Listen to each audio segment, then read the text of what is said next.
Hello, and once again, welcome to the briefing room.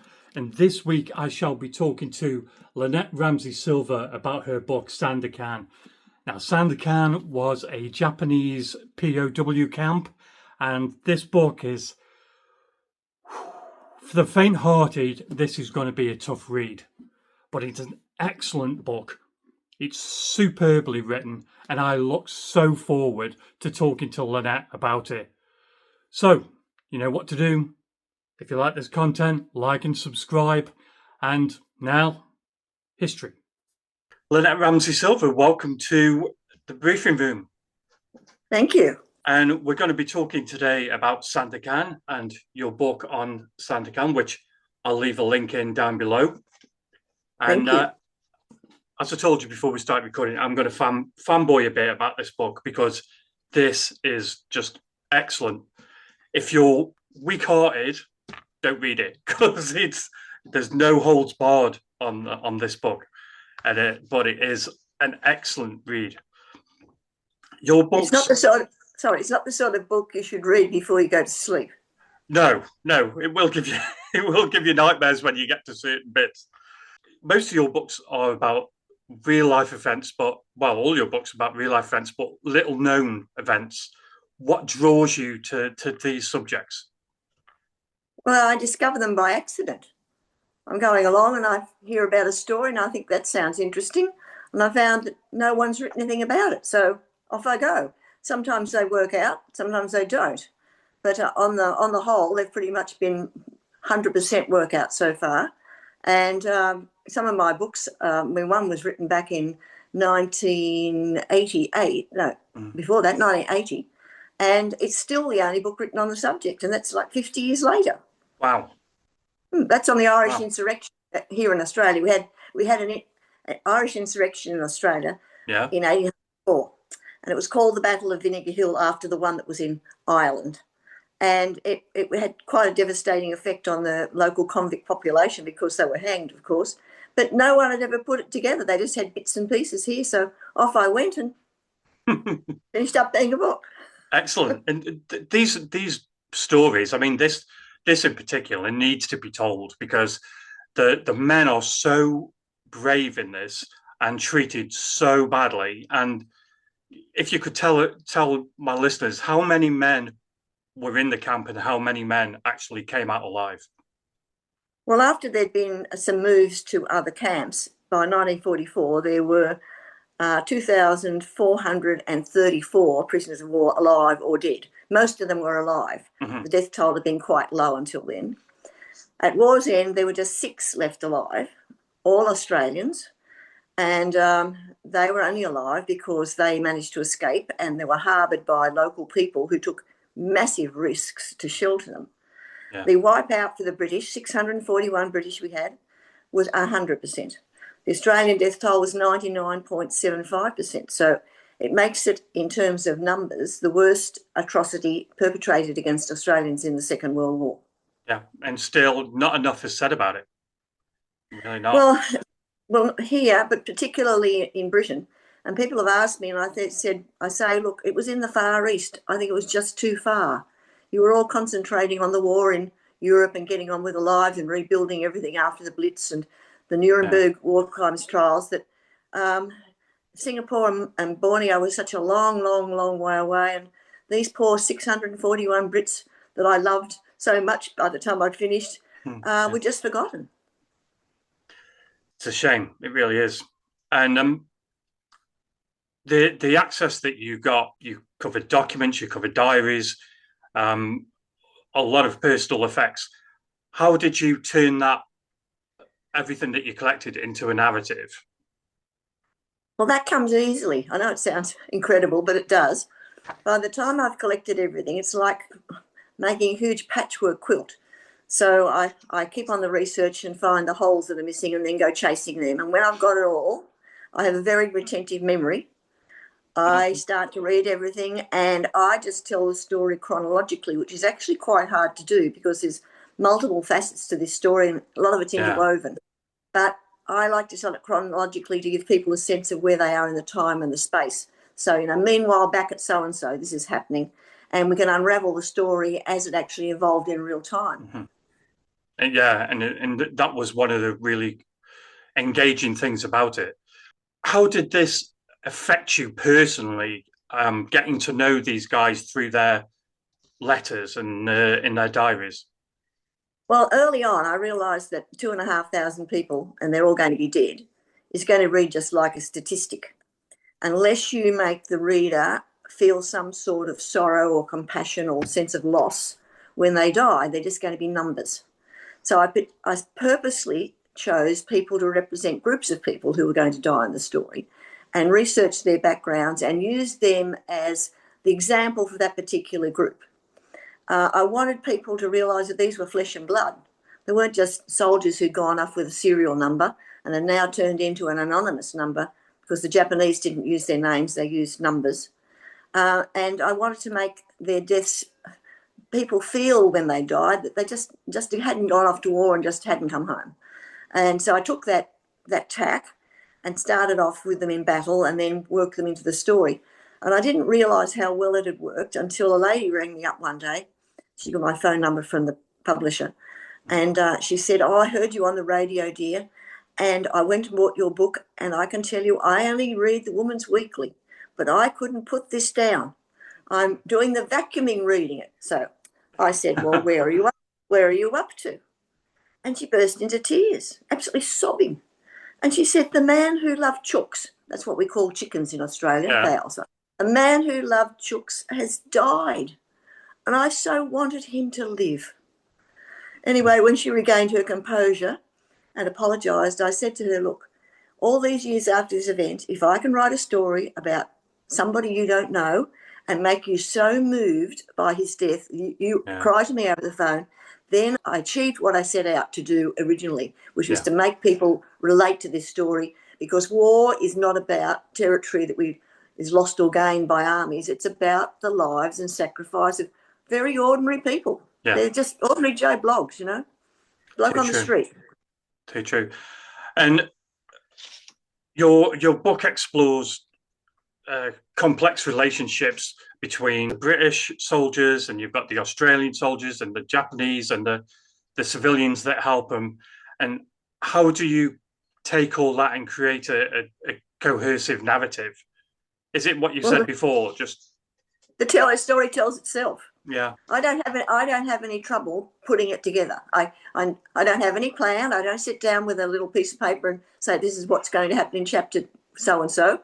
I just tell the story from the beginning and tell it till I get to the end. And I never know how long it's going to be, how many pages it's. And it seems to work. I seem to have a natural ability to be able to do this, which people are amazed by. But that part of it comes very easily to me. The hard work, even though I enjoy it, is the research work, the detective work that goes on. And because I do have a very retentive memory, I can read something 3 years ago with a name and right down the track think, "I've come across that fella before. What's he doing here?" Oh, wow. And when I find the connection, that unlocks another piece of the story. So I'm fortunate in that. I don't agonise over words. I type so fast, I make too many mistakes. My brain is going faster than my feet. And do you do that with all your books? Yes, you work in the same way? Yeah. Yes, just sit down and do it. Well, within the story, they start off at one camp, and the Japanese want to move them to Sandakan and lie about it, say that it's a great camp, saying that you're going to have a great time there, basically. But even on the trip there, they know that this isn't going to be the truth. And so can you tell us a little bit about what happens and the conditions on the boat going to Sandakan? Yeah. Well, they started off with high hopes because the Japanese told them that the first lot to go were Australians, 1,500 of them, that the camp they were going to go to was a rest camp suitable for old blokes, which was anyone about 35 and over, or anyone who'd been hurt in battle or was convalescing. It was a rest camp. So consequently, that particular boat was loaded up with a lot of convalescents and a lot of ambulance people to look after them. And also, a lot of officers who were second rank back, second echelon, weren't actually combat officers, who were sitting around the Changi camp in Singapore just eating because officers were not required to work. So they loaded this boat up with this quite interesting collection of people. And they all went off with high hopes. And of course, they got down to the wharf and there was this rust bucket of a ship that had 3 holes. It had been carrying coal. It was full of coal dust. The access into the hold was down via steel ladders. No one was allowed up on deck except the officers, and dysentery broke out. So the toilets, such as they were, or latrines, were simply boxes hung over the side with a hole in them. And you can imagine with dysentery and the long climb up the ladders, a lot of people didn't make it. So the decks were foul, the ladders were foul. The stench was unbelievable. There was no air in the hold at all. It was terrifically hot, and they had to endure these conditions for 9 days. Absolutely horrendous. How nobody died, I don't know, because the heat was terrific and so many of them were sick. So when they got to Sandakan, they were filthy, covered in excreta and muck and coal dust. And after they landed, there was a storm, and they ripped off their clothes and danced around in the rain to clean themselves, much to the astonishment of the local population who'd never seen white men behave in that fashion ever. So they were very pleased to get ashore, and it's nice to think that their first place of refuge when they did arrive was the beautiful, now very historic stone church of St Michael and All Angels, which was the Anglican church on top of the hill. And they went up there and they crowded in there for the night, and the next morning they walked off, marched the 8 miles out to their camp, and ultimately to their captivity and death for all of them except for 6. The boat journey made me feel sick. That's how well it was written. It did make me like gag, because it was absolutely disgusting. Yeah, and the British came on a terrible ship as well when they came, and so did the rest of the Australians. So they all had terrible experiences in these rust buckets. They were called hell ships. Old ships put into service by the Japanese purely to move prisoners of war around. Pretty much that was it. And when they got to the camp, conditions weren't much better. Could you... Go on, sorry. No, well, initially they were okay. Initially they had so much food they couldn't eat it. They had over 700 grams of rice per person per day. I mean, that's a lot of rice. Anyone who cooks, it's a massive amount. So they're able to trade it down at the airstrip with the locals for food, and people actually put on weight. Even though the work was hard, they did put on weight. And although they had to work 6 days a week and 1 day off, and the guards could be very brutal to make sure they did work out at the camp, with a lot of beatings went on, was probably no worse or better than any other camp under Japanese rule. And it wasn't until the Japanese discovered the Australians had a radio in the middle of 1943, and that they were linked to the local underground movement, that things fell apart. And after all the arrests were made and people were executed, it's a terrible story, terrible interrogations went on with shocking torture taking place. After that, things tightened up considerably, and life from about August of 1943 became very much worse than it had been previously. Before that, they were allowed to have concerts. They had stage fights, boxing matches. Concert parties. So I mean, that was okay for the first bit, but then went downhill rapidly after that. As is the want of officers and the NCOs, they all had quite decent huts that were made of timber with thatch roofs, but the rest of the rank and the file were in these hastily put up huts that were made of, just this woven, they call it utup. The walls were made of the palm leaves. And of course, this was a great spot for rats to hide. And the snakes came after the rats. So when they first got there, they had rat killing competitions, and one person in particular, one of the survivors, rigged up a bed that could be suspended from the roof made of old board so he'd get out of the way of the rats. They got rid of the rats, and of course with it, the snakes went, and later on, much later on, they were all very sorry they got rid of the rats and the snakes, because that would have been a very good source of food. Yeah, and I thought they were very inventive. If raising their beds off the ground. Very inventive. Well, they had to scrounge bits and pieces, bits of old wire from here and there, and scrounge nails, and they were very inventive. But the younger ones, the ones that were called the dead end kids, because they were right down the end and they were all under 19 years of age, very young. The dead end kids thought it was a bit of a sport, so they would have rat killing competitions. So they didn't take it in quite the same spirit as the older, more experienced men. And we mentioned earlier about the locals helping him. Can you speak generally about the locals that did help and how they helped? Well, initially, the people in town that weren't interned, all the British were interned for the rest of the war. The ones that were still allowed in town were Chinese mostly, and some mixed Eurasians, and they set up an underground movement which initially supplied the internees with food and money and things they needed. And when the internees moved on down to Kuching and Sarawak, the locals turned their attention to the Australians at the Australian camp. This is the first lot that arrived. And they supplied them with medicine and food and all sorts of bits of news. They passed on everything that was needed. When there was a burial party, there wasn't that often initially, because they were buried down in the civil cemetery, and contact was made there, and they received a lot of help from the local underground.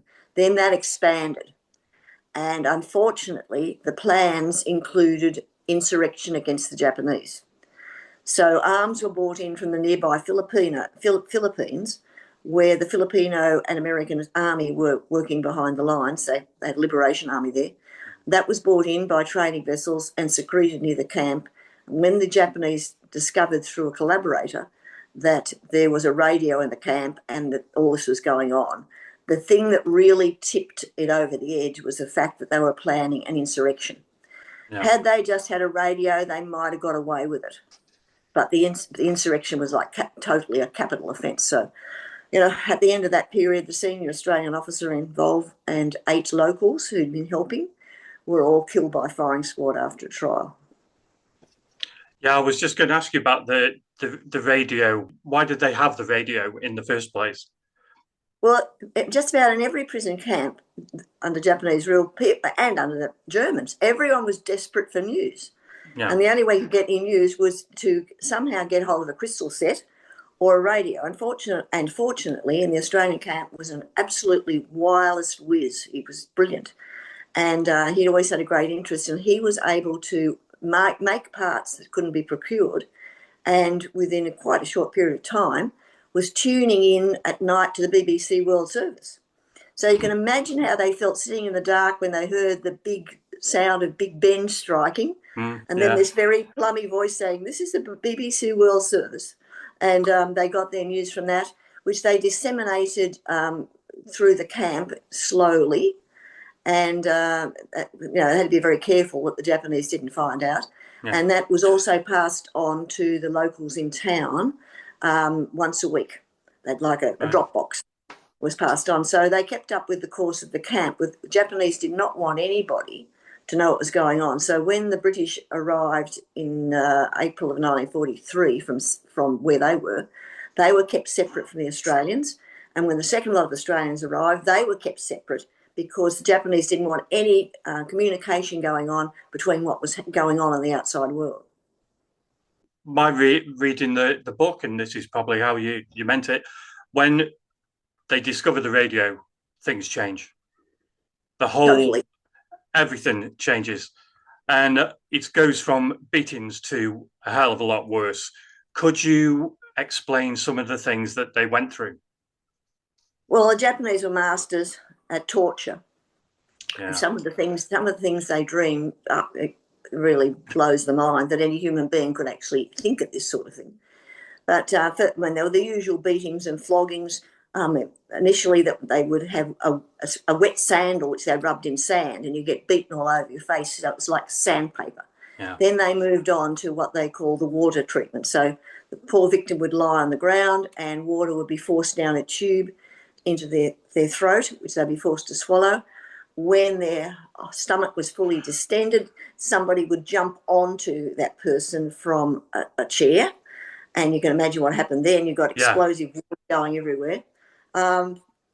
If that didn't work, they then went to the log treatment, which was making the victim kneel on sharpened pieces of wood and then putting another piece of wood behind the knees and then forcing them back onto that. And that was absolutely excruciating because all the circulation was cut off and they couldn't walk for hours and hours and hours later. So sometimes they force-fed them raw rice and then filled them up with water. And when that happens, of course, the rice expands internally and you've got rice being forced out the lower end, and prolapses and all sorts of things going on. The fellow that made the radio had that happen to him and he had to force his, lower bowel back in because it had come out under the force of the rice. So not many of them broke, though. Only a few. I was surprised, gave it up. Rod Wells, the one that made the radio, he also had a sharpened skewer hammered through his ear, which penetrated his middle ear and caused him to go deaf.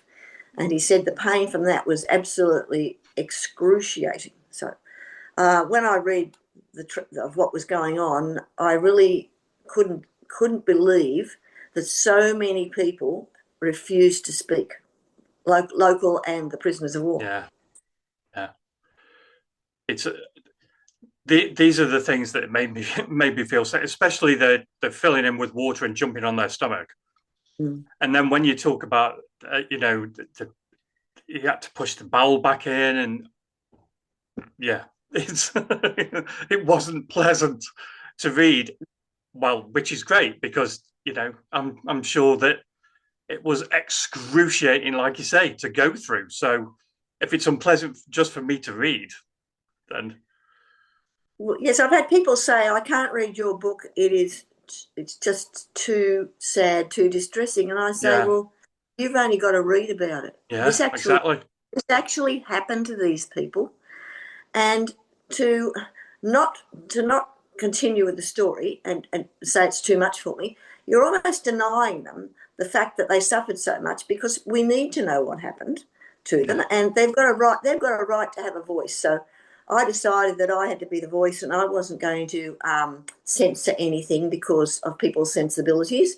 My belief is if you're going to write about stories like this, you need to tell it like it was, not like it to be.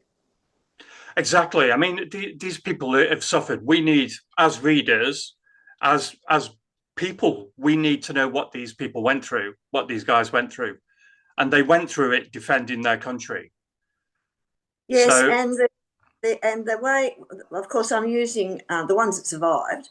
I'm using their statements made to war crimes investigators, and they're very matter of fact. They just state the facts as they are. So when I did in the book, I don't use emotive language like barbaric or disgusting or anything like that, even though that's how I feel. Yeah. I just tell it as it was, because the bald, hard, cold facts are so much more compelling than any words you can be adding to try and make it a bit worse than what it was.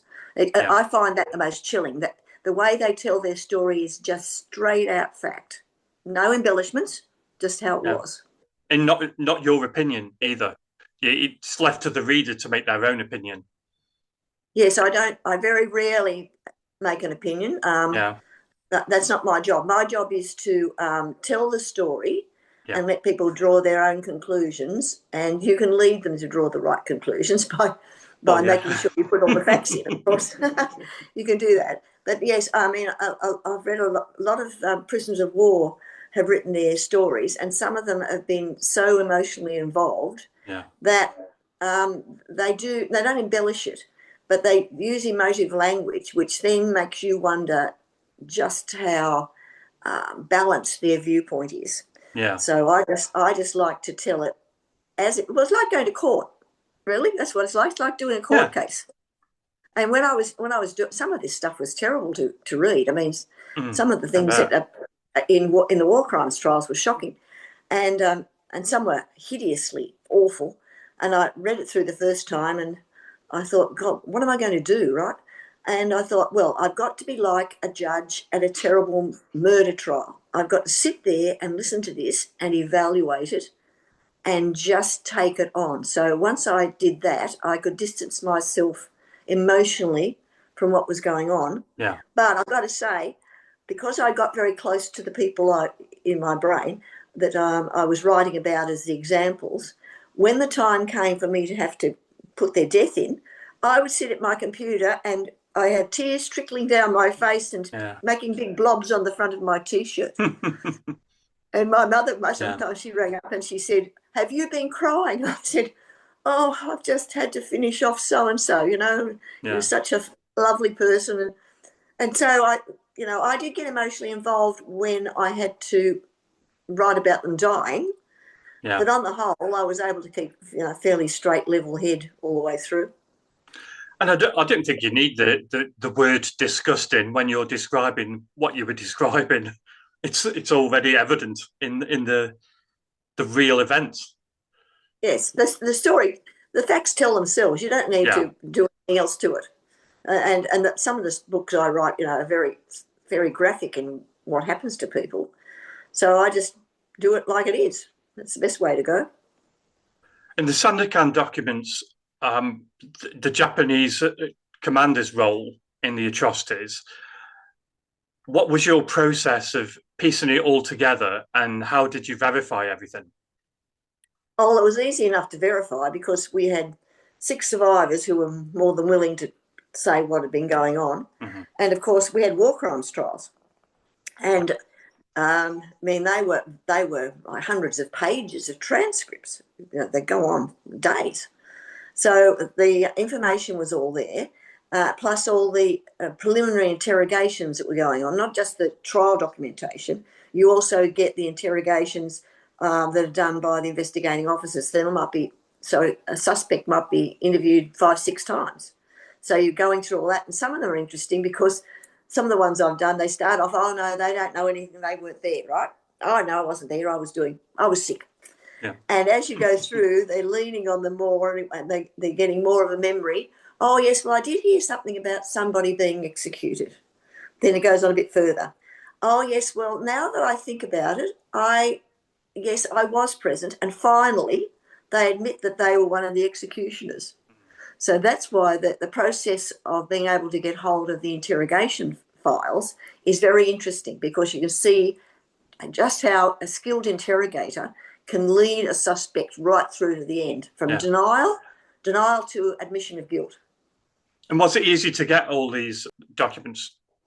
Oh yeah, well, people think this stuff's hard to get, but in Australia, not like Britain, we've had everything from the Second World War, except on how to make a bomb, I suppose, available since 1975. We had a 30-year archival closure period. Now it's down to 20. It was 25, now it's 20. So 1975, all this stuff was available if you bothered to find out and go and look for it. Yeah. And if it hadn't already been cleared, as you can imagine, in a year there's a lot of material to be released. If it hadn't been cleared, all you had to do was apply for the file, and the archives people just go through it and release it to you. Sometimes I sat down in archives. This is back in the 90s, and there's only me there. Now, of course, there's lots of people because people are more savvy. But back then, sometimes I would be the sole person at the repository for an entire day. Wow. Surrounded by heaps and heaps and heaps of files. And you might recall that I opened the story of Sandakan with looking at a collection of things taken from a mass grave. Yeah, yeah. And this was down in Melbourne, in a very modern office that had air conditioning and hermetically sealed. And because I had a lot of work to do, they'd given me like a little office that was glass walled. Mm-hmm. And I picked up the envelope and it said, "Items recovered from mass grave Sandakan." Now, I thought I was going to find bits of clothing, or I didn't know what I was going to find. And in it, I found this very muddy, water-stained diary. And it was a diary of a fellow called Tom Burns, who was a slightly older man. And he had decided to keep a diary when he realised the Japanese were not searching. And as I read it, and some of it was very fragmented, I started then to hear his voice talking to me. And he actually said, "I don't have any next of kin. I hope someone someday will read this." And I'm sitting there thinking, this person's me, right? And then eventually I got to the last message, which was on a scrap of paper that was just stuck in the back of the diary. And it just said, we are now down to 2 watery meals a day, no hope. And I just looked at it. And I sat there with this thing in my hands, and I still don't know to this day why I did it. But I picked up this diary, filthy as it was with these old muddy stains, and put it up to my nose, and I inhaled. And impregnated into the paper was the smell of that rank smell you get in jungle conditions where the earth's damp and moist and you've got fungus and all that sort of thing. Yeah. And you can actually smell this. And I sat there shell-shocked, and the archivist came to see how I was getting on and said to me, "Are you all right?" And I said, "No, not really." And he said, "What is it?" I said, "Smell this." And he said, "What is it?" I said, "It's a diary that was dug up out of a mass grave where 23 of them were murdered. And it's been kept in this envelope all these years, and I don't think anybody, perhaps me, one other person's ever looked at it." So that's why it had a huge impact on me. Yeah, and that's why I started off the book with that. And the last line is, "It is the smell of death.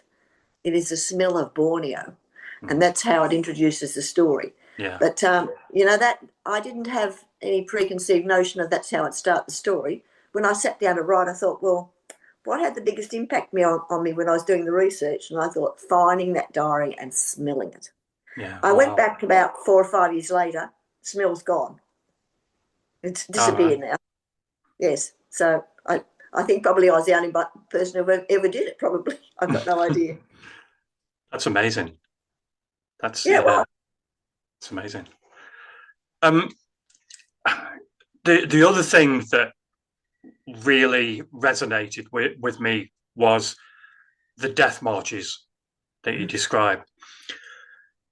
When you describe the death marches, how do you? Because I know that you've been there, you've been to Borneo, and how did you get the right geography, especially with the changing environment over the years? Because it's very, very descriptive in the geography of the marches. Well, I didn't go there I didn't go to Borneo until after I'd read the book.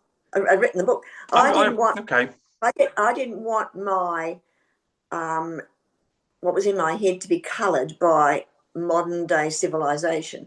So I worked from relief maps, aerial photographs, the descriptions kept by the war graves recovery people, and there were 3 searchers of the track.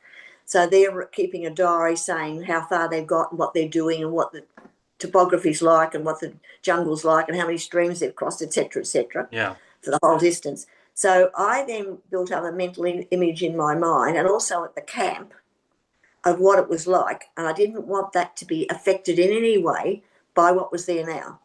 Right. So when I went there in 1999, because we went to open the Memorial Park, I'd worked on that with the government, everything was exactly as I had imagined it, even though it might now have trees growing on it, whatever it was. And I was at the camp with Billy Young, who he survived the war because he tried to escape and was sent to Outram Road Jail in Singapore as punishment. And it was a miracle he survived that.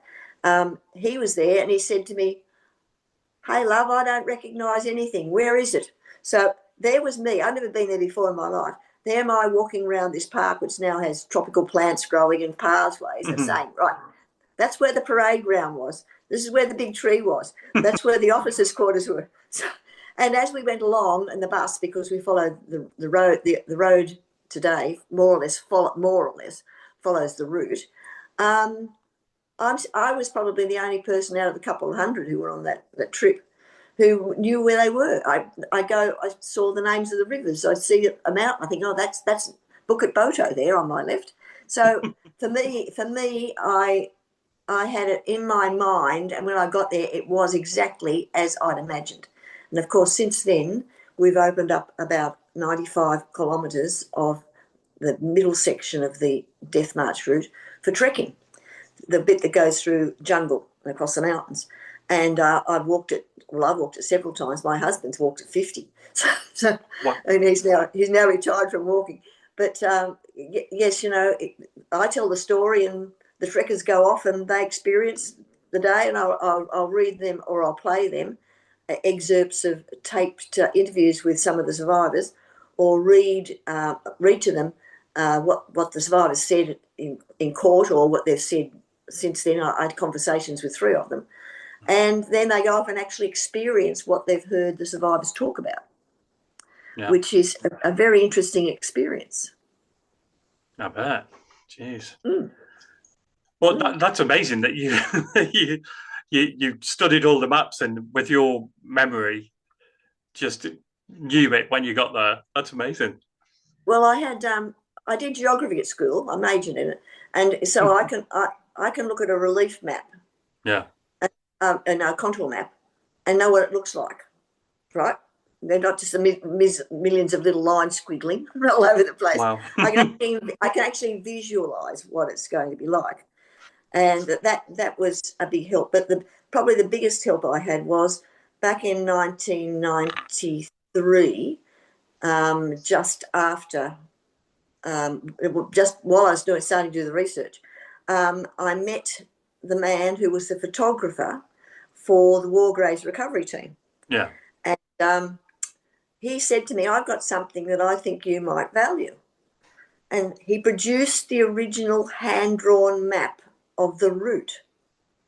Now, in Australia, it's what we call a mud map. Mm-hmm. A mud map is something you draw on the ground if you want to tell someone how to get from A to B. It's no good latitude and longitude. It's out to blazes in scale. Yeah. But if you start at a certain point and you go to the key points and you cross this river or turn left here, whatever, you will find your way to the end. And that's what this map was. They'd followed the river systems, and they'd drawn all the little streams in they were crossing. And they show where the mountain ranges were. So what I had was a mud map of the route. So when we decided to see if we could open up for trekking, I was here in Australia with all the information, and my trekking colleague, Tamyao Kong, a very skilled man over in Borneo, he was on the ground with jungle guides following my mud map on foot. And that's all they had. They literally had to follow it on foot. That's how they did it. And then later on, of course, we had it mapped, and now it's there's an official map of the whole area. And if you go over there by car, I've picked out 15 points of interest along the route from Sandakan to the end at Ranau, and why they're historically interesting.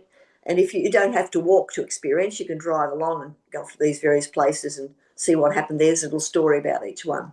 But that's how it all happened, purely because I was given the map by this man who said, "You're the only person I know that's going to value this."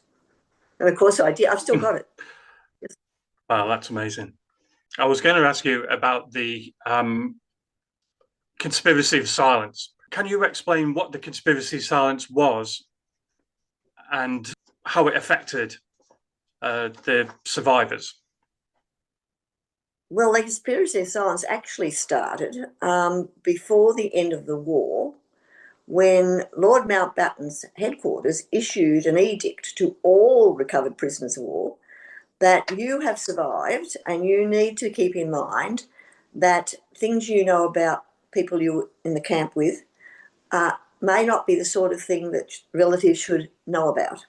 Therefore, before you make any statements, everything has to be vetted. So there was a very deliberate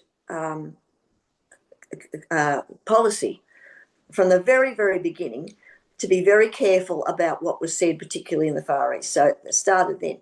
But with Sandakan, it got worse, because once we got in there and found there were just 6 people alive out of nearly 2,500, the Australian government and the Army, including Prime Minister, had a meeting with the editors of the major newspapers, and they all agreed on a policy that they would only give the barest details in the press, which could not be used to identify any individual or any group of individuals because of the distress that it would cause to the next of kin.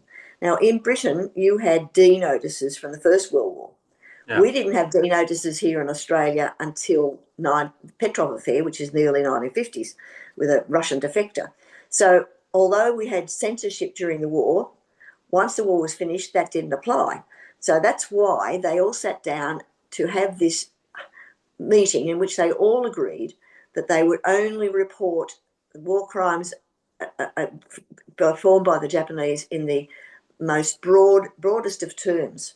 So that began the silence.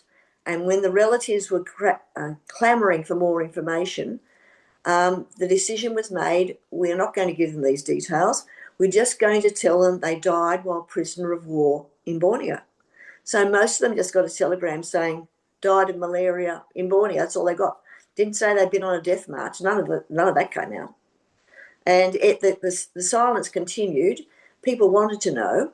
But of course, with no paperwork able to be released to the public and for 30 years, in that 30-year period, life went on. People moved on from the war and people just forgot about it. And all the time the information was there, but only if you knew where to look. Do you think it was done with good intention? Oh, yes, it was very paternalistic, of course.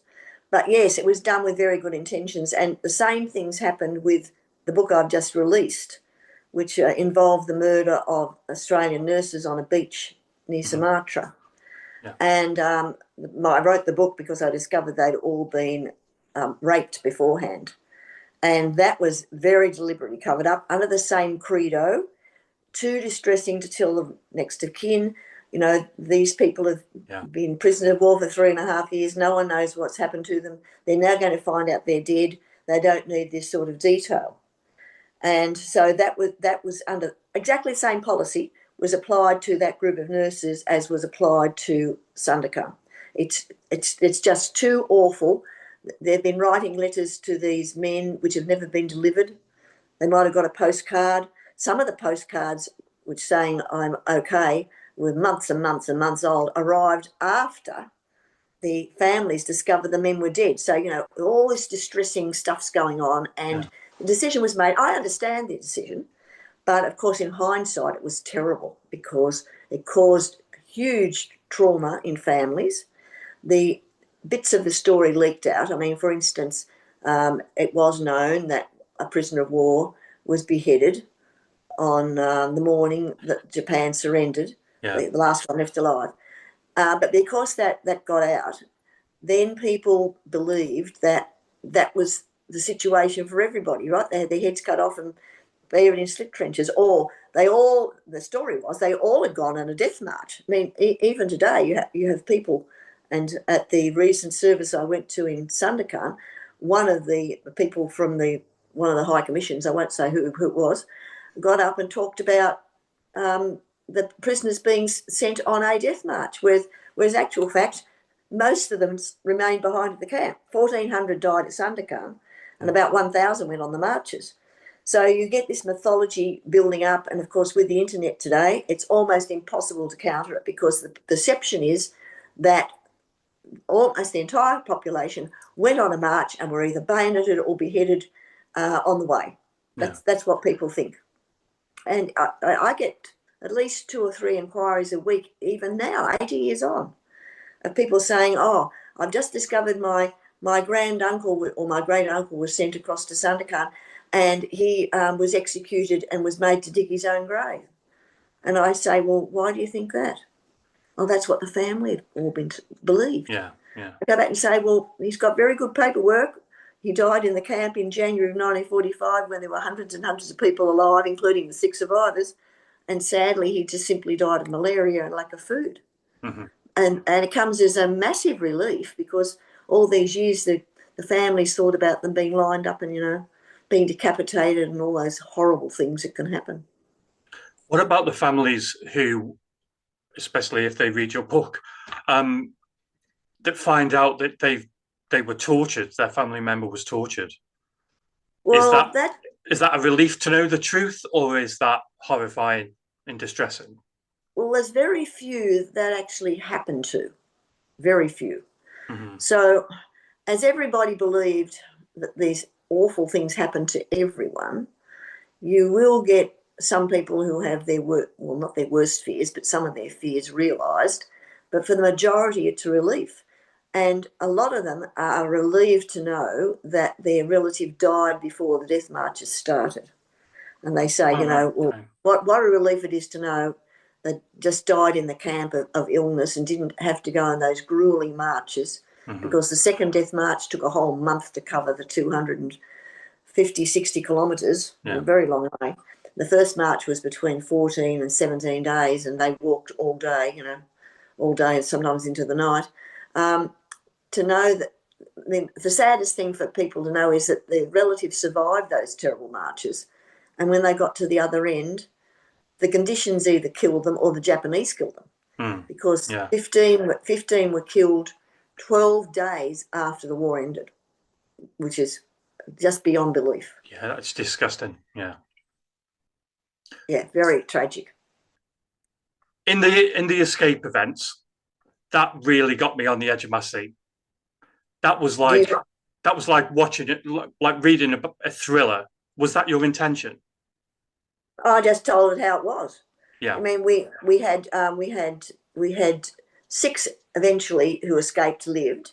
One did it on his own, and he was very articulate, and he did interviews for the Australian Broadcasting Commission that go on like for pages and pages, tape after tape. He was very articulate, with great descriptions of what it was like to be sitting there watching the reptiles and scorpions crawl past, sitting in this swamp and thinking, as he says, well, this is it, mate. This is where it's going to happen. And then he describes how he sat there and he thought, no, I'm not going to die in a place like this. And he got up and he said, I just charged that jungle and somehow it just parted. And I came out into a clearing where I could see the sky and get my bearings. And then he went on, of course, to find somebody who was able to get him to American lines in a very short space of time, because Americans were over in Philippines, which is very close to Borneo. So he was very articulate. Owen Campbell was one of 5 that escaped, and he gave very graphic description when he was picked up, and a lot of that was sent out by in Morse code, came through as signals. So I'm reading the original stuff on that. The other 4, they were interviewed and they left their descriptions of how they escaped. So all basically I did was either use their own words or words close to it, and let them tell their own story of their escape. Yeah, when there was somebody hiding in the jungle and they were really close to Japanese soldiers walking past, I was just reading. It was just speed reading it. I was thinking, no, don't get caught, don't get caught. No. It was like, oh, yeah. It must have been, well, nerve-wracking. I mean, one of the greatest descriptions is when three of them who'd been in the jungle being hidden by these village people for 6 weeks, very deep in the jungle. Yeah. And eventually Australian paratroopers came in to the north of Runnow, some distance away, and a message was got to the ones in hiding that they were there. So eventually, because there was a price on their heads, I mean, the Japanese were offering bags of rice and money to anybody who would turn in any of the escapees. They had to follow the back routes through the jungle day and night with these very loyal local people with the brands, and of course listening all the time for any danger. Now they were in absolutely shocking condition. Yeah. Keith Bottrell, one of the survivors, had beriberi, which was so bad that his scrotal sac was so distended that as he crawled along, he held everything up in a bag slung round his neck. Can you imagine this? So they're crawling. It's terrible. So they're crawling along, they're, skin and bones, and they heard the tramp of heavy feet. Now, I was fortunate that I was able to speak to 3 of the 6 survivors, and I knew them all very well.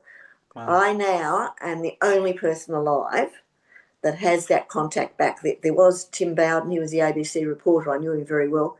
He talked to them too, but he died this year. There's only me. I'm the last living connection back to these 3 people. And Keith said to me one day, we heard the tramp of feet, he said, and I thought, oh, they betrayed us, it's the Japs. We're done.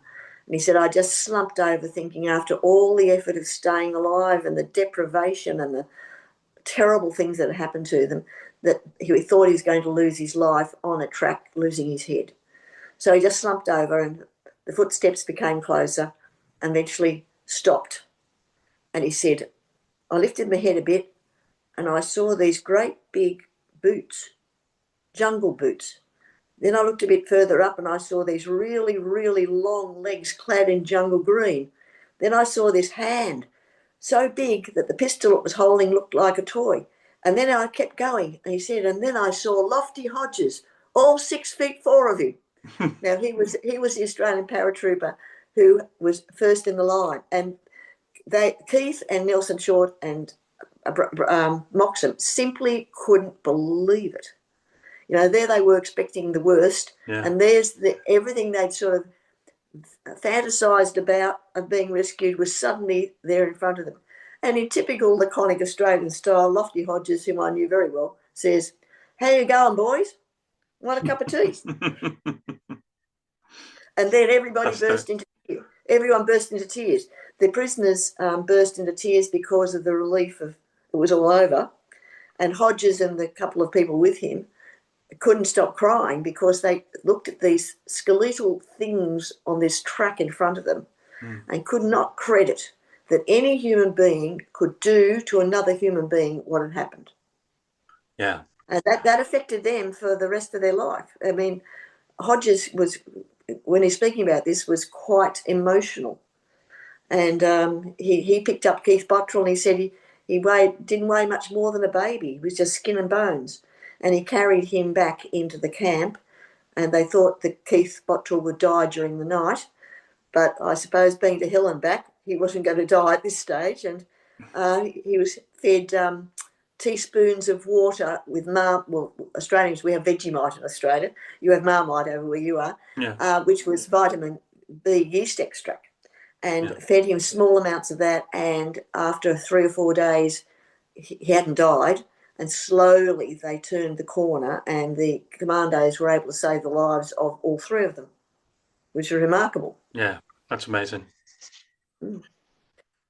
So you can see I was very lucky in that I was able to talk to these people from 1993 onwards. I mean, that's 30 years ago now.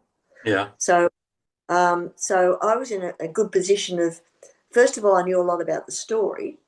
And secondly, they were getting on in life, and Keith in particular had terminal emphysema. And he realised that this was his last chance to get this story out.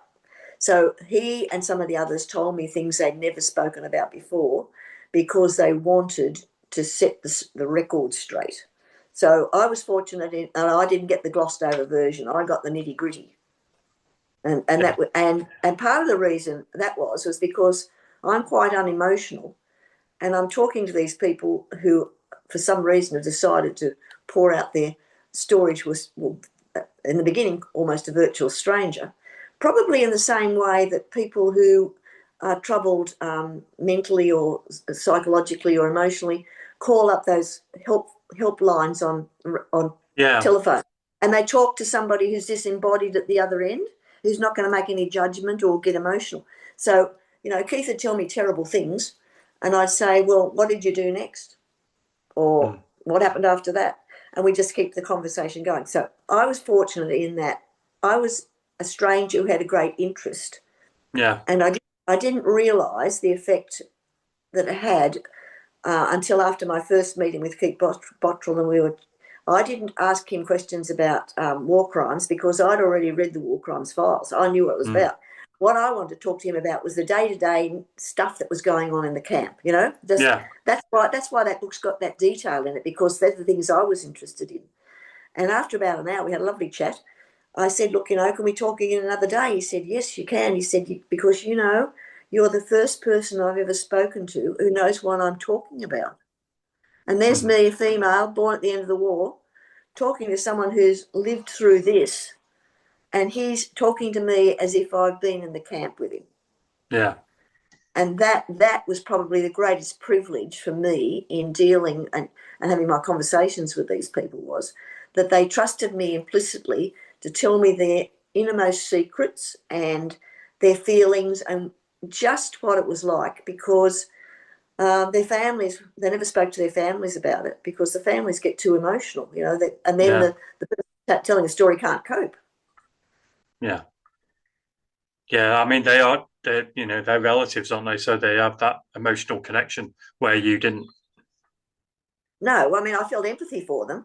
Yeah, But if when you're talking, you just need to keep on the straight and narrow, and you don't dismiss what they're saying. As oh, was that all what happened? Of course, you don't do that. yeah, But yeah. you don't go off the deep end and say, oh, you poor thing or anything, because they're just wanting to tell it like it was, and Mm. I just take it on board. And I found that they spoke more freely if I didn't use a tape recorder. And quite often I'd be out somewhere with Keith, and he'd say, hey, see that grass growing over there? We used to eat grass like that. And then a whole new story would come out. So, and quite often I'd be in the kitchen doing something, and he'd ring up and say, oh, you remember the other day we talked about so and so? Well, I've just remembered something else. And I'd grab the back of an advertising leaflet that had just come in the mail with a pencil. So the Australian War Memorials asked if I can have my research notes. And I said, well, they're in a kind of terrible shorthand and they're all over the place, but I have actually put them together and typed them up so they make sense. But no, they can't. They wouldn't make head nor tail of the originals because they're on the scrappiest bits of paper. Sometimes they're in a book. And it was because of the spontaneity of the people I was Yeah, talking to. They weren't sitting down for a formal interview with prepared questions. They just talked. yeah, And I think you'll realise that from people who read the book, realise that's where all that fine detail and very personalised part of the story is coming from, is it's coming from them. yeah, It's their yeah. story. I'm just the vehicle by which it gets written. In talking about the men, and some time earlier in the interview, we talked about how everything is right there for you. You don't have to make a decision of is this good, is this bad, because it's right. The facts are right there. The one thing that I found is this good or is this bad is Warrant Officer Bill Stipwich. Is that how you Yeah, pronounce Stipwith. it? Stipwith. Yep. Why was he such a controversial character? Well, he was always controversial, and Mm, I'm dealing with him in more detail in a new book that's coming out right. next year, Yeah. which contains information that I didn't include in the first book and is greatly expanded. I mean, I could have written like 10 volumes on Sandakan with how much I knew. Yeah. He was very controversial. He was regular, and when they were up in Malaya before the war broke out, he was into all the rackets. He controlled everything. Right? Then, when he went to Sandakan, he secured himself a very cushy job as a technical officer, and include his friends. He lived in separate accommodation outside the camp in a room that was attached to the workshop near the Japanese quarters, Mm-hmm. and never worked on the airstrip ever, except once when everybody had to go out. So he's getting preferential treatment from the Japanese because he was very good at fixing things, Mm. and he could fix wristwatches they'd taken from prisoners of war. So he made himself indispensable for the Japanese and had a very interestingly close relationship with them in particular. People ask me about Stipwich, and I say, well, he trod a very, very fine line between survival and collaboration. Mm. But of course, the survivors all believed and denounced him as a collaborator. And I was taking this with a pinch of salt to begin with because he was a warrant officer class 2. And my informants were privates or gunners, lowly ranked people. Yeah. But they were all telling me, the three of them were telling me much the same story. And Braithwaite's family, because he died by then, they were telling me what Braithwaite had said. So I didn't realise just how bad it was until one day Bottrell was describing being at Ranau, and there were only 6 left alive now from the first march of 455, and he was one of them. And they were down in a remote camp hidden down in a deep valley, and he said, I looked up from gathering sticks to cook the rice, a bit of rice we had, and he said, I saw this line of things. He said, you couldn't call them human, they were things. He Mm. said, we looked terrible, but they were shocking. Long matted hair, beards, they was like skeletons with skin on, shuffling along like half a foot moving at a time, just very shuffling. Mm-hmm. And he said they looked so terrible that I didn't recognise any of my mates. And it wasn't until I saw Stippy, that was Stipwich, and Captain Cook, who was the Australian senior officer who was also denounced as a collaborator. It wasn't until I saw them I realised they'd come from Sandakan. So I turned around and said to him, how come you didn't recognise your mates and you recognised Stipwich and Captain Cook? And he just gave me a withering look and said, because Stipwich was in fantastic condition and Captain Cook was fat as a bloody pig. Jesus. I thought, whoa, wow. Yeah, yeah. So later on, when I knew Lofty Hodges very well, the rescuer who'd met Keith on the track, he had told me that after they'd been looked after a few days, he went to tell them that there was a fourth person who'd been picked up and that escaped. And they said, who is it? And he said, it's Warrant Officer Stipwich. And Bill Moxham said, that bastard's alive? I'm going to kill him with my bare hands. And they forcibly had to keep Moxham separated from Stipwich because they were, even though he was almost at death's door and very weak, they were terrified that if he got the chance, he would kill him. So you had all this animosity. So now I though had an independent person who wasn't a prisoner of war who'd been under Stipwich, and I asked Lofty Hodges whether or not this animosity was justified. And he said, let me put it this way. After a couple of days on proper rations, Stipwich is jumping around the camp like a 2-year-old, and the others are at death's door for weeks and weeks and weeks. Now, Stipwich didn't ever come back to Australia. The rest were sent to Australia and they were in hospital for months getting treated for all the things that were wrong with them. He didn't come back. He was so fit that in October, because they were only released in September, right? They were picked up. In October, he was flown to Keningau, which is about 120 kilometres, a bit more, south of Ranau, much further in those days because it was a foot track through the mountains. He was flown to Keningau and he walked all the way across the mountains from Keningau to Ranau with an investigation team. Now, that is not somebody who's been on starvation rations for 3.5 years. Yeah. Okay. So I'm inclined now to believe that the survivors were not exaggerating, and particularly with Hodges involved, that yes, unfortunately, the Warrant Officer Stipwich was somebody who looked after himself first and foremost, and probably deserved for the rest of his life to be shunned by the other survivors who refused to have anything to do with him. So it is very controversial. And it became even more controversial in the last couple of years because I was approached by a local family who wanted the truth told about the death of Stipwich's escape companion, a fellow called Herman Reither. Yeah. Stipwich had always said that he had died of dysentery, unfortunately, just hours before he was rescued. The truth of the matter is, unfortunately, and very shockingly, that Stipwich was intending to escape across the mountains to the west coast and to reach the Allied lines, and Reither, his companion, had become a hindrance because he was actually quite sick.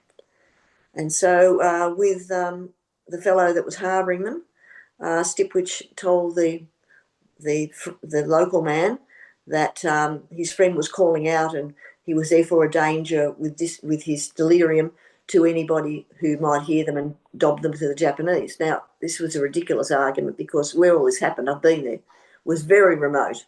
And if I fell over tomorrow and broke my leg, I'd die before anybody found me, right? So it's quite remote. Yeah. But the accomplice agreed to help Stipwich, and it had to look like an accident.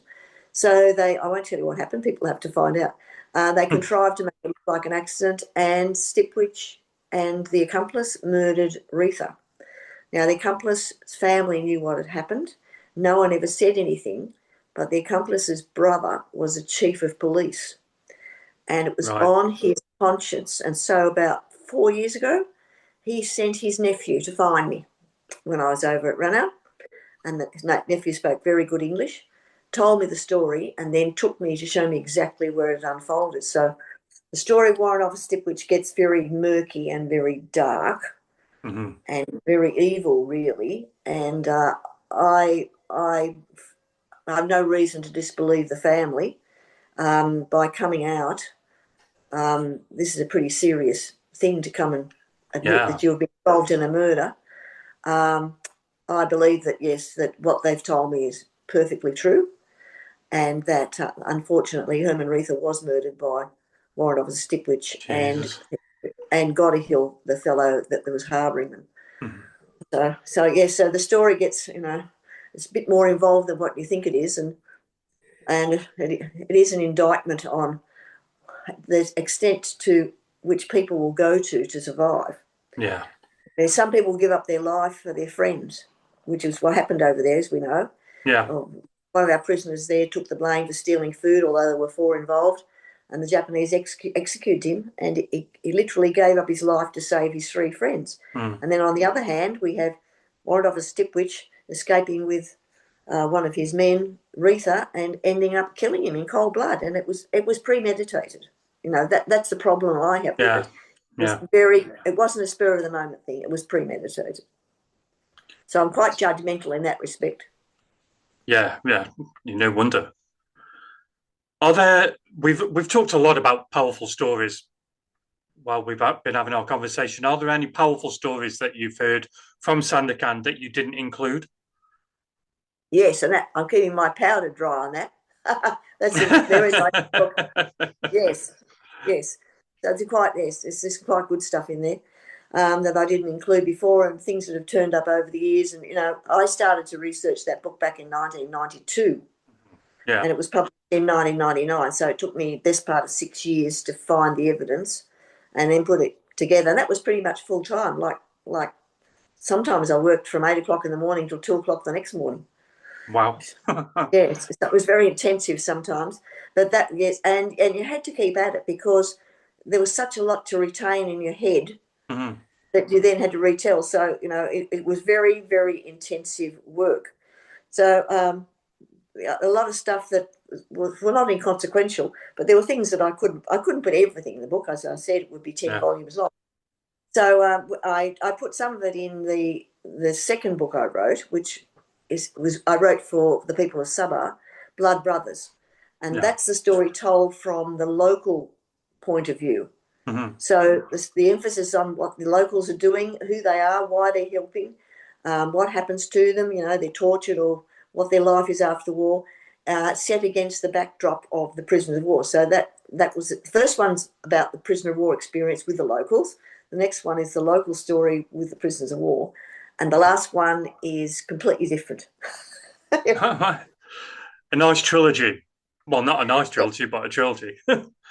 Well, yes, and I think probably, valuable in the years to come because all the principal people, locals whom I met as well, I met at least 8 of the local people who were involved in helping prisoners of war.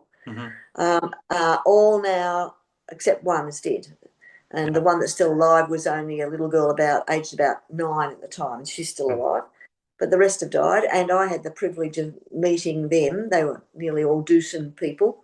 The Dusun are the indigenous tribes people who live in that Sabah. And they're the ones primarily that sheltered and hid the prisoners of war. So their story's been told, and I was fortunate enough to be able to find them and speak to them as well before they all passed on to the next world. So I've been in a very fortunate position the whole of this story for the past 30 years. Happy to be there at the right time. It's a very important story. Very important. Well, it's important to me. It's important to me. So I hope it's important. Well, I know it's important to a lot of people because you'll see in the back of that book that there's a list of the 1,787 Australians and the 641 British who died. Yeah. That's the first time that a list was compiled. And it took me just as long to put that list in and to find out what had happened to everybody and to trace all the bodies. It took me just as long to do that as it did actually to write the text. That was grueling work, day in, day out. And I almost gave up. And I finished the Australians, and I knew I had 641 British, and I'd run out of steam. I was exhausted. And I said to a friend, I'm just going to say that 641 British died, right? Because finding out about the British is quite hard because, nobody survived. Anyway, after a couple of weeks, I thought, I have a son who's a squadron leader in the Air Force, and he was a pilot. And I thought, now, if he were flying over some foreign country and his aeroplane disappeared and I never knew what happened to him, I'd be hoping for the rest of my life that somebody would find out what happened. So I thought, well, I've got all these people in England and Scotland and Ireland and Wales who own these 641 people. Surely there's a lot of them that want to know. So I decided to do the Brits as well. and I'm pleased I have, because I don't have that many inquiries from the UK, but the ones that do find me are overwhelmingly grateful to actually find out. They've only ever had a date, and they didn't even know if the date of death was right. Yeah. So, that's something, that's probably the biggest privilege of all when it comes to that side of the story, is to be able to tell people what happened. And sometimes people are embarrassingly full of gratitude. I mean, in my view, way and beyond what the little bit I've been able to tell them. And they say, how can I ever repay you? And I say, look, my reward is this, and it's very egotistical, I know, but my reward comes from knowing that of all the billions of people alive on this world today, I'm the one that was able to tell you what you wanted to know. Mm-hmm. And that's my reward for that satisfaction of being able to pass on that information, so that these families can draw a line underneath it. They can put it. They've never had a funeral. They've never had a memorial service. They've just had these decades of wondering what happened. So to be able to draw a line under that and say, this is what happened to your grandpa or your granduncle or whoever it is, it's never good news, and of course it's not. They're all dead. But being able to find out what happened and not imagine what happened is apparently of a huge relief to them, and I can understand why. Yeah, it's closure. It's closure, and that's what people want. Yes, it's an overused word, but I can't think of any word that's better. And what is the biggest challenge ensuring that this story and these guys are never forgotten? Well, it's interesting. It takes after about a generation, a story like this gets lost. So the books come out and people read it, and then 25 years go past, and then life moves on. The biggest challenge is making sure that somebody, even though they're retelling my story, passes on the story from one generation to the next. And that is happening to some extent, much as I get annoyed with recycled stories where people don't do a very good job. At least the story's being recycled. Yeah. And even if it's not very well written, or it might be a bit over dramatized, or it's a bit of a pot boiler, which some of them are, at least it's getting to a new audience. And that's why, even if somebody makes quite a poor documentary or a movie, or writes an article in a newspaper it's full of mistakes, people say to me, aren't you absolutely furious about this? And I say no, because the average man in the street, he's not going to remember all the detail that I'm picking holes in and saying that's wrong, that's wrong. At the end of the day, if people remember that during the Second World War, prisoners of war sent to a place called Sandakan, and that they all came to grief except for 6, and the bravery of the people, that did suffer that I'm happy with that, because I've talked to people who can't understand my attitude and say, right, you watch the news on TV, and there's an item on there, and it might go on for 5 minutes, and it gives you all this detail about, whatever's happened. I said, 2 days' time, I ask you the details about that. You're only going to remember that somebody was killed and shot down in cold blood, and that's about it. You're not going to remember the detail that went with the news item, but at least you remember that much. So I'm happy if people just remember the essentials. Yeah. Because that way we don't lose the story. And if they're really interested, then they go back and read the books. And, internet today, of course, it's a bit of a two-edged sword. A lot of the stuff you read on the internet's absolute rubbish. But on the other hand, it's a very good vehicle for putting out stories like this. Just Google up, just type in Sandakan, and suddenly there's all these entries there. Yeah. Whether or not they're accurate, of course, is another matter. Yeah, there's a lot of fake news out there. The other thing I find is that people who put things on sites tend to read up and then they sit down and just write it off the top of their head without going back to check up on what they've written. Because I found accounts of a massacre in Malaya. I'm still the only person to have done a book on it, a place called Parrot Sulong. And I've gone to look, I've read it and I think, where did they get this from? And I've gone to look at the source, and the source is my book. So obviously they've read it, but they haven't remembered it properly. And that's the problem with some of the stuff you read on the internet. They're not very careful when they retell the story. Well, as I said at the beginning of this conversation, that your books are of lesser known events. Is there any lesser known event that you want to write about now? Well, I'm going to turn 80 next month, so I've got to get my skates on. My final book, I know what it's going to be about. I've spent my life collecting stories on military fakes. Okay. And some are absolutely unbelievable. So I'm going to do a book called Stolen Valor. And I'm not going after anybody who's told fibs to their family and lies to their family, because that's a private thing. But anybody who's gone into print or been interviewed and has made up fictitious stories about their background, they're fair game. And there have been at least 3 books to my knowledge which are total fabrications written, absolute fabrications. And the people haven't been exposed. One was an escape story, and was described by quite a well-known writer as the greatest escape story I've ever read. I thought, well, yes, that's not true. So that'll be my swan song will be that. I've been very proactive in exposing these fakes, and my research friend, who's sadly died 2 or 3 years ago, we were successful in sending one of them to jail here in Australia. Wow. For fraud. Yes, he was a fake prisoner of war. And for 22 years, he drew from the Australian government a full, totally and permanently incapacitated pension with gold benefits.